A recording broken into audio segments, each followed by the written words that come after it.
एक अनजान घटना यूएस में शुरू होता है। एक हवा का झोंका और लोग खुद को जान से मारने लगते हैं, लेकिन एक स्कूल टीचर समझ जाता है इनका राज। कहानी शुरू होता है न्यूयॉर्क के सेंट्रल पार्क में। दो लड़कियां साथ में बैठ के बुक पढ़ रही थी, लेकिन तभी समय रुक जाता है। दूर से किसी के चीखने का आवाज आता है। लड़की देखती है, वो लोग खुद को नोच रहे हैं और खून से लहूलुहान हो चुके हैं। ये देख के लड़के की होश उड़ जाती है। वो हैरानी से अपने दोस्त से पूछती है, क्या तुम ये सब देख रही हो? लेकिन उसके दोस्त कुछ जवाब नहीं देती और अचानक कुछ ऐसा करती है जिससे उस लड़की की रूह कांप जाती है। उसकी फ्रेंड अपने बाल का क्लिप निकाल के अपने गले में घोंप देती है। ऐसा लग रहा था जैसे उसे कोई कंट्रोल कर रहा हो। कुछ ऐसा ही कंस्ट्रक्शन साइट पे होता है। तीन दोस्त हंसी मजाक कर रहे होते हैं और अचानक उनके पीछे कोई गिरता है। वो जल्दी से उसके पास जाते हैं, लेकिन तभी एक एक करके सारे वर्कर्स ऊपर से गिरने लगते हैं। वो ऊपर देखते हैं और सारे वर्कर्स खुद ही खुद ऊपर से कूद रहे थे। ऐसा था जैसे लाशों की बारिश हो रही हो। अगले सीन में हमें हीरो को दिखाया जाता है, जो कि फिलाडेल्फिया में है, न्यूयॉर्क से बहुत दूर। उसका नाम एलियट है। उसे बाहर की दुनिया के बारे में कुछ नहीं पता और वो शांति से अपनी क्लास ले रहा है। तभी स्कूल की वाइस प्रिंसिपल आती है और उसे क्लास के बाहर ले जाती है। प्रिंसिपल बोलते हैं कि न्यूयॉर्क में शायद एक टेररिस्ट अटैक हुआ है। वो हवा में कुछ केमिकल रिलीज कर रहे हैं जो कि लोगों के दिमाग को टारगेट कर रहा है। स्कूल छुट्टी कर दी जाती है और बच्चों को घर भेज दिया जाता है। किसी को कुछ समझ नहीं आता, क्या ये सच में एक टेररिस्ट अटैक है या फिर इन सबके पीछे किसी रहस्यमय चीज का हाथ है। एलियट और उसका दोस्त जूलियन डिसाइड करते हैं कि वो इस शहर को छोड़ देंगे। अगले सीन में हमें एलियट की वाइफ एल्मा को दिखाया जाता है। उसके फोन पे जोई नाम के किसी आदमी का कॉल आता है, जिसे देख के वो अजीब सी हरकतें करने लगती है। तभी एलियट आ जाता है। वो अपने कपड़े पैक कर लेता है और दोनों स्टेशन के लिए निकल जाते हैं। स्टेशन पे न्यूज में दिखाया जाता है कि ये टॉक्सिन एक नेचुरल कंपाउंड है जो कि न्यूरॉन्स को डैमेज कर रहा है और आपको मजबूर कर रहा है खुद को मारने के लिए। तभी जूलियन अपनी बेटी जेस के साथ आता है। जूलियन बताता है कि उसकी वाइफ थोड़ी लेट है और अगली ट्रेन से आएगी और वो चारों ट्रेन में निकल जाते हैं। ट्रेन में कोई बताता है कि उनके सिटी पे भी गैस अटैक हुआ है। जूलियन टेंशन में आ जाता है और जल्दी अपनी वाइफ को कॉल करता है, जो कि अब भी फिलाडेल्फिया में थी। उसकी वाइफ बोलती है कि चिंता की कोई बात नहीं है क्योंकि वो बस पकड़ के निकल चुकी है। ये सुन के जूलियन को थोड़ा रिलीफ मिलता है, लेकिन तभी अचानक कुछ ऐसा होता है जो सबकी सिट्टी पिट्टी गुल कर देता है। अचानक ट्रेन बीच रास्ते में रुक जाता है। लोको पायलट बताते हैं कि ट्रेन सर्विस बंद हो चुकी है। एलियट ट्रेन ड्राइवर से बोलता है, आप बीच रास्ते में हमें नहीं छोड़ सकते। ट्रेन ड्राइवर बोलता है, सर हमने कांटेक्ट खो दिया है। एलियट पूछता है, किससे? वो बोलते हैं, सबसे। ना हम आगे के स्टेशन से बात कर पा रहे हैं, ना ही पीछे के स्टेशन से, और वो लोग यहाँ बीच में फंस चुके हैं। ये सुन के एलियट को शॉक लगता है क्योंकि अब उनके आसपास के शहरों में भी कोई जिंदा नहीं बचा और वो लोग कभी भी इस चीज के शिकार बन सकते हैं। वो चारों एक छोटे से कैफे में खाने के लिए जाते हैं। वहाँ उन्हें एक आदमी का फोन में एक दिल दहला देने वाला वीडियो दिखता है। एक आदमी जो खुद शेरों का खाना बन रहा था। ये सब देख के जूलियन खुद को संभाल नहीं पाता और अपनी वाइफ के बारे में सोचने लगता है। वो सब जल्दी वहाँ से निकल के किसी सेफ जगह जाने का प्लान करते हैं, लेकिन एलियट के पास कोई गाड़ी नहीं था, इसलिए वो दूसरों से लिफ्ट मांगता है। एक कपल अपनी गाड़ी रोकता है और उन्हें साथ ले जाने के लिए मान जाता है, लेकिन जूलियन बोलता है, मैं साथ नहीं जा सकता। वो दिल पे पत्थर रख के अपनी बेटी एलियट को सौंप देता है और बोलता है, मैं अपनी बीवी को ढूंढने जाऊंगा उन लोगों के साथ। वो लोग भी उस शहर जा रहे थे जहाँ जूलियन की वाइफ है। एलियट बोलता है, एक बार फिर से सोच ले दोस्त, ये जिंदगी और मौत का सवाल है। जूलियन बोलता है, जेस का ध्यान रखना, हम जल्द ही मिलेंगे। एलियट उसे गुड लक बोलता है और दोनों अलग अलग रास्ते निकल जाते हैं, इस उम्मीद में कि वो दोबारा जरूर मिलेंगे। एलियट का ग्रुप एक गार्डन के पास रुकता है। वो कपल बोलते हैं कि 1 मिनट रुको, हम कुछ जरूरी सामान ले लें फिर निकलते हैं। एलियट, एल्मा और जेस गार्डन में आते हैं। वो आदमी एक गार्डनर है और बोलता है, ये सब शायद प्लांट्स कर रहे हैं। उनके अंदर एक टेंडेंसी होता है हवा में केमिकल्स रिलीज करने का। एलियट को उसकी बातें अजीब लगती है और एल्मा को तो वो पागल लगता है, लेकिन क्या सच में ऐसा हो सकता है कि पेड़ पौधे इंसानों को इस तरीके से मार पाए? अपने विचार कमेंट्स में बताइए। दूसरी तरफ जूलियन का ग्रुप प्रिंसटाउन पहुंचता है जहाँ पे उसकी वाइफ है और अचानक कार में बैठी लड़की डर से चीखने लगती है। जूलियन बाहर देखता है और उसे दिखता है पेड़ से लटकी हुई लाशें। वो बोलता है, सारी खिड़कियां बंद करो, एसी वेंट्स बंद करो, लेकिन ये सब का भी कोई फायदा नहीं होता। जूलियन कार के ऊपर देखता है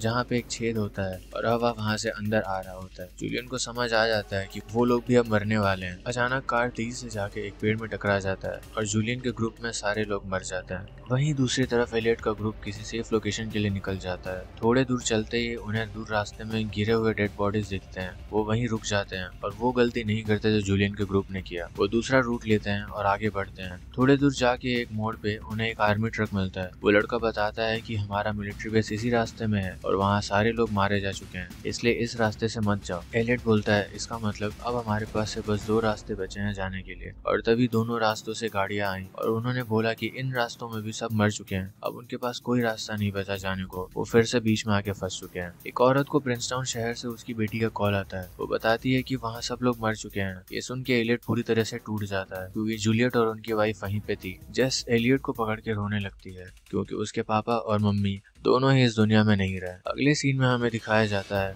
कि एलियट और मिलिट्री मैन प्लान बना रहे थे इस चीज से बचने का। हालांकि उन्हें खुद भी नहीं पता था कि ये सब क्यों और कैसे हो रहा है। वो बातें करते हैं कि ये सब गार्डन और पार्क्स में स्टार्ट हुआ था। गार्डनर बताता है कि प्लांट्स के अंदर कैपेबिलिटी है थ्रेट्स को मारने का। जब तंबाकू के पेड़ों पे मक्खियां अटैक करती हैं तो वो एक केमिकल रिलीज करती हैं जिससे पक्षियां आके उन मक्खियों को खा जाती हैं। अलग अलग टाइप के प्लांट्स एक दूसरे से बातें करते हैं केमिकल्स के थ्रू। एल्मा पूछती है आपको क्या लगता है ये कौन से प्लांट्स कर रहे हैं? गार्डनर बोलता है सारे। शायद ये सारे प्लांट्स एक साथ मिलकर कर रहे हैं। एलियट को गार्डनर की बातों में दम लगता है और वो सब डिसाइड करते हैं कि हम 2 ग्रुप्स में आगे बढ़ेंगे और एक ऐसे जगह जाने का प्लान करते हैं जहाँ कोई नहीं रहता ताकि प्लांट्स उन्हें महसूस ना कर सके। एलियट का ग्रुप और गार्डनर का ग्रुप अलग अलग बढ़ने लगते हैं और तभी एक तेज हवा का झोंका आता है और एक लड़की जोर से चीखती है और सब फिर से रुक जाते हैं। मिलिट्री मैन अचानक पीछे चलने लगता है और अपना गन निकालता है और खुद को शूट कर देता है। गार्डनर का पूरा ग्रुप गन से खुद को शूट करने लगते हैं। एलियट का ग्रुप को गन शॉट्स का आवाज आता है और वो सब पूरी तरह से डर जाते हैं। उन्हें समझ नहीं आता क्या करना चाहिए। एल्मा बोलती है हमें उन्हें बचाना होगा। एल्मा उस ग्रुप की तरफ जाने लगती है तभी एलियट रोक लेता है। वो बोलता है शायद ये प्लांट्स ही कर रहे हैं। वो इंसानों को महसूस कर रहे हैं और केमिकल्स रिलीज कर रहे हैं मारने के लिए क्योंकि इंसान इस दुनिया के लिए सबसे बड़ा खतरा है। एल्मा बोलती है ये क्या बोल रहे हो? एलियट बोलता है उनका ग्रुप हमसे ज्यादा बड़ा था इसलिए शायद प्लांट्स ने उन्हें पहले महसूस किया। हम जितने कम लोग साथ में रहेंगे उतना ज्यादा चांस है हमारे बचने का। और वो सब अलग अलग भागने लगते हैं। अचानक हवाएं बहुत तेज हो जाती हैं और हवाओं के गुजरने के बाद भी उन्हें कुछ नहीं होता। एलियट को समझ आ जाता है इस चीज से बचने का तरीका। भागते भागते रास्ते में उन्हें एक घर दिखता है और यहाँ जो होता है उससे एलियट का इंसानियत से भरोसा उड़ जाता है। पहले उन्हें लगा वहाँ कोई नहीं है तभी एक बच्चे को अंदर कोई दिखता है। वो आवाज लगाता है दरवाजा खोलो, हमें बस थोड़ा सा खाना चाहिए एक छोटी बच्ची के लिए। अंदर से आवाज आता है यहाँ से चले जाओ,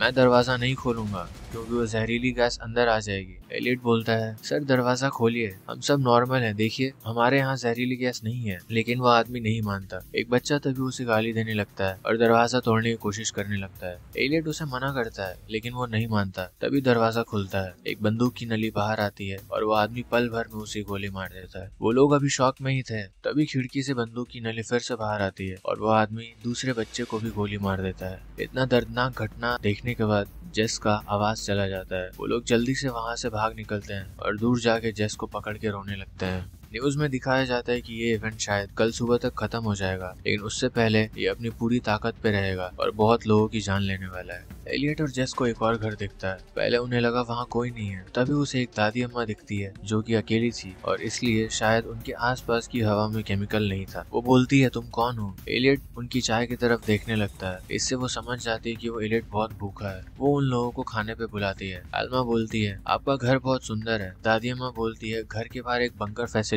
भी है जो कि मेन घर से कनेक्टेड है एक पाइप के थ्रू। अगर तुम यहाँ बैठ के बोलते हो तो उस बंकर फैसिलिटी में भी आवाज जाती है। दादी अम्मा उन्हें रात तक ठहरने के लिए बोलती है। एलियट को थोड़ा सुकून मिलता है कि उन्हें रात बिताने के लिए एक जगह तो मिला। सुबह होता है और ये समय आ जाता है जब ये घटना अपनी पूरी ताकत पे होगा।